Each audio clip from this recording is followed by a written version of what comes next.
Hi guys, Artie here, and have some bad news regarding the Disney Plus streaming service. Disney wants to crack down on password sharing, but it will not go into effect until this summer. It will start out with push notifications being sent out to users suspected of sharing accounts, violating their policy. Later down the line, they will outright prevent users from accessing the service. So far, they've only laid down the groundwork, but it's pretty easy to predict how this will pan out. Disney Plus is planning on doing the same thing Netflix did by banning password sharing entirely back in May 2023, so more people will pay for their overpriced streaming service. Whenever a user was not in the same household or IP address as the account owner, it would lock them out unless they paid a fee. Unfortunately, Netflix playbook works, as the service grew and people were inclined to subscribe. There is very few ways to get around the new system, such as logging into Netflix on the account owner's Wi-Fi or using NordVPN's MeshNet feature. Not to mention some devices don't detect if you are violating the password sharing ban, since it's mainly targeting smart TVs and streaming devices, but not phones or laptops. Lastly, there is always the option of renting additional user accounts or creating your own account, but nobody wants to do that.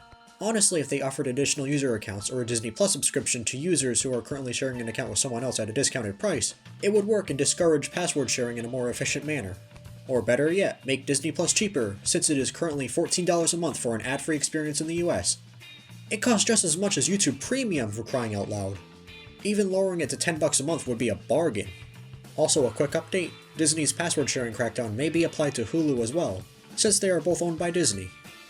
Before recording this, I forgot ad-free Hulu wasn't insanely expensive, but dear god, it's $18 a month! What are they smoking? For $2 more, you can get both Disney Plus and Hulu bundled together. Like I said back in December, you're paying for one really expensive streaming service and another major service for a huge discount. More so a lesser of two evils.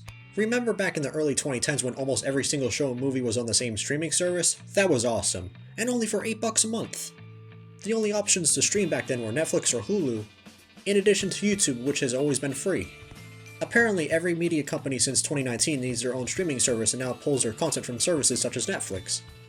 I remember back in 2014, Viacom pulled all their shows from Netflix, making them completely inaccessible. Mind you, this was in the mid-2010s when Paramount Plus, or CBS All Access for that matter, didn't exist yet. This was also back when Viacom was very aggressive with copyright and overprotective of their properties. It took them a long time to learn what fair use was. Anyways, hundreds of your favorite shows on streaming can be taken away from you for various reasons with little notice, since you don't own them. That's why physical media or having the video file on your computer is way better. Back on topic, I don't think Disney's password sharing crackdown isn't going to end well. Netflix kinda got away with it since they are the biggest streaming platform at the moment, and it was also the first time it happened. So users were very complacent and were not vocal enough about this business decision they disagreed with. Also, Netflix is $15.50 a month at the moment, which seems moderately priced these days. However, Disney may face backlash since their streaming service is already a pretty penny. Not to mention, recently International Disney Plus removed several classic Disney Channel shows and movies for no apparent reason, but hasn't impacted the US version of the platform yet, fortunately. I doubt they have the audacity to pull that shit here, at least for now. Never let your guard down, since they could pull a WBD at any moment. Thank you for watching. Make sure to like, comment, subscribe, share, notify and check out other videos on the channel. You may like them. What do you think will be the after effect of Disney Plus cracking down on password sharing? Will people fight back against Disney and demand a cheaper streaming experience and the ability to share accounts? Or will they just be complacent like what happened with Netflix last year? Let me know in the comments.